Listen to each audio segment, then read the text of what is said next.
You lose control the moment your face answers before you do. Most people think the smartest person is the one who speaks fastest. But speed is not intelligence. It is leakage. The more you explain, the more you hand over. Here's what most people miss. Silence is not a lack of skill.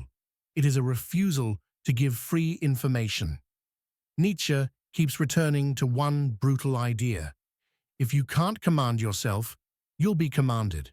Not by kings, by co-workers, friends, partners, by anyone who learns which button makes you move. In a moment, you'll see why the quietest move is usually the highest one. The mechanism is simple. Every interaction is a test for predictability. They throw out a tone, a joke with a small edge, a delay, a just wondering, and they watch what you do. Micro scene. You're in a meeting. Someone says, "Interesting, I didn't expect you to choose that." Not loud, not direct, just enough to invite a defense. You feel the heat rise. Your mouth wants to fill the room with reasons. You don't. You look at them. Neutral. Then you look back at the notes. But there's another layer. Your silence forces them to carry their own implication. Now, the room hears them, not your reaction. Micro-reveal one. People rarely remember your argument. They remember your emotional posture. If you stay steady, your position looks stronger even before you justify it. You don't notice it, but you are trained to perform clarity, to answer quickly so you look cooperative, to soften your no, to over-explain so nobody feels uncomfortable. You call it being nice, but it's often a fear of friction. And fear is readable. The trap is that readable people are easy to steer. It doesn't look like control. It looks like communication. It doesn't look like manipulation. It looks like being honest. Night scene. You check your phone. A message is there. Seen. No reply. Your mind starts writing stories. You want to fix the tension with one line. And that's where it gets dangerous. Because once someone learns that silence makes you chase, they can pull you around with nothing but timing. Micro-reveal 2. The person who creates urgency without saying it is already leading. They don't demand. They simply wait and let your nervous system do the work. So how do people get controlled? Through tiny loops. They provoke. You react. They feel powerful. They repeat it. Soon you aren't living your day. You're managing reactions. Self-test. If you feel a spike of anxiety when you don't respond immediately, it means your attention is no longer yours. It's rented. Now the shift, not into coldness, into sovereignty. This is the reframe. Being hard to read is not being fake. It's protecting your inner life from being used. Rule 1. Slow your response on purpose. What to do?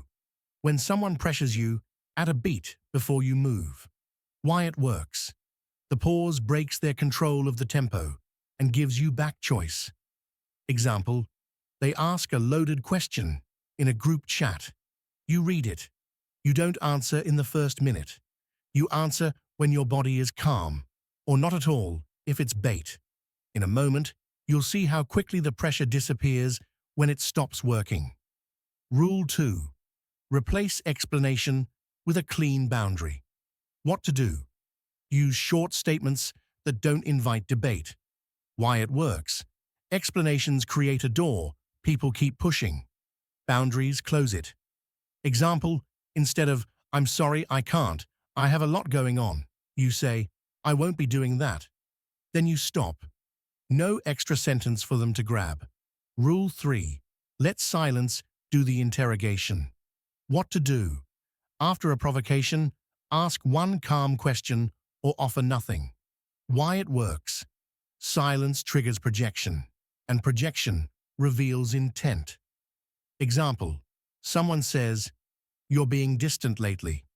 You hold eye contact and say, "What do you mean by that?" Then you wait. They either admit the real demand or they retreat.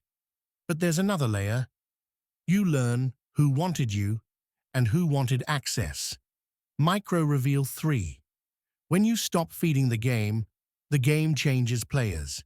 Manipulators get bored. Healthy people get clearer. And you become selective without announcing it. There is a price. Some will call you cold. Some will accuse you of ego. They preferred you when you were easy to pull into explanations. Distance will appear, and that distance will feel like loss at first. But the reward is quieter and stronger. You stop donating your energy to every mood in the room. You stop negotiating your worth in real time. You become present again, because your attention returns to your hands, your work, your breath. Outsmarting anyone without saying a word isn't a trick. It's the moment your silence stops being hesitation and becomes control. People can't outsmart what they can't read. When your first reaction is silence, you make them speak into the space you refuse to fill. And in that space, they show you what they are. You say less, they reveal more. The dynamic shifts without a single word.